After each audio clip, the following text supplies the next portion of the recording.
हिमाचल प्रदेश की नई कांग्रेस सरकार ने पहली कैबिनेट बैठक में पुरानी पेंशन स्कीम यानी ओपीएस लागू करने का फैसला किया है। 2022 के विधानसभा चुनावों में कांग्रेस ने इस स्कीम को लागू करने का वादा किया था, जिसे मुख्यमंत्री सुखविंदर सिंह सुक्खू की सरकार ने पहली ही कैबिनेट में पूरा भी कर दिया। राजस्थान, छत्तीसगढ़ और पंजाब के बाद अब हिमाचल चौथा ऐसा राज्य बन गया है जिसने कर्मचारियों के लिए पुरानी पेंशन योजना बहाल की है। इस फैसले से 1,36,000 कर्मचारियों को फायदा होगा। सीएम सुक्खू ने कहा है कि छत्तीसगढ़ के फॉर्मूले को आधार बनाकर हिमाचल प्रदेश में ओपीएस के फॉर्मूले को तैयार किया गया है। बता दें कि ओपीएस का मुद्दा कांग्रेस को सत्ता दिलाने का एक बड़ा हथियार रहा है। हालांकि इस फैसले के बाद एक डिबेट जो फिर से शुरू हो गई है वो ये कि राज्य सरकारों के लिए बड़ी चुनौती फंड की रहेगी, क्योंकि इसको लागू करने से सरकार के खजाने पर भारी बोझ बढ़ेगा।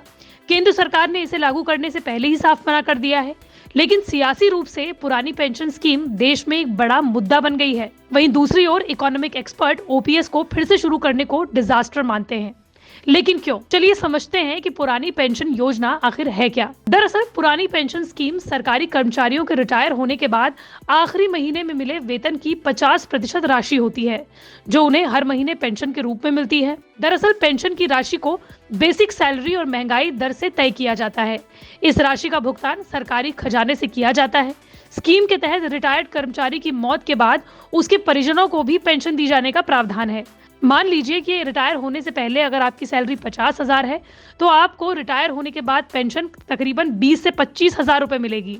1 अप्रैल 2004 को एनडीए सरकार ने ओल्ड पेंशन स्कीम को बंद कर दिया था। इस स्कीम की जगह सरकार न्यू पेंशन स्कीम लाई थी।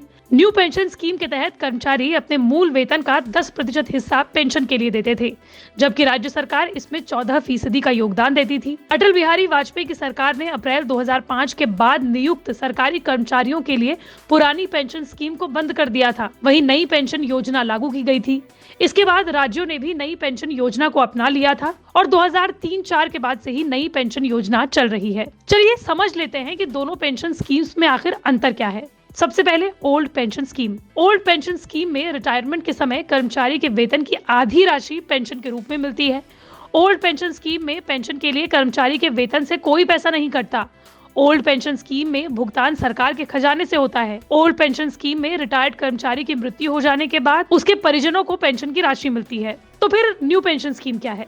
न्यू पेंशन स्कीम के तहत कर्मचारियों की बेसिक सैलरी प्लस डीए का 10% हिस्सा ही कटता है। न्यू पेंशन स्कीम में 6 महीने बाद मिलने वाले डीए का कोई प्रावधान नहीं होता। न्यू पेंशन स्कीम में रिटायरमेंट के बाद निश्चित पेंशन की कोई गारंटी नहीं होती। न्यू पेंशन स्कीम में एनपीएस शेयर बाजार पर आधारित होता है, इसलिए यहाँ टैक्स का प्रावधान भी होता है। इसी वजह से हिमाचल में ओल्ड पेंशन स्कीम लागू होने के बाद कर्मचारियों की बल्ले बल्ले हो गई है, क्योंकि अगर मौजूदा समय में किसी कर्मचारी की सैलरी 80,000 रुपए है, तो रिटायर होने पर उसे तकरीबन 30 से 40,000 रुपए हर महीने की पेंशन मिलेगी, जबकि न्यू पेंशन स्कीम के तहत कर्मचारी को 800 से 1,000 रुपए ही पेंशन हर महीने मिलेगी। हालांकि मुख्यमंत्री सुखविंदर सिंह सुक्खू ने कहा है कि पिछली सरकार ने देश के कर्मचारियों को एरियर नहीं दिया है। ऐसे में वर्तमान सरकार पर कर्मचारियों को एरियर देने के लिए 9,000 करोड़ रुपए की अदायगी होगी। हालांकि कई राज्यों में जो ओल्ड पेंशन स्कीम शुरू हो रही है उसे अर्थशास्त्री अच्छा नहीं मान रहे, लेकिन आपकी क्या राय है हमें कमेंट बॉक्स पर जरूर बताएं।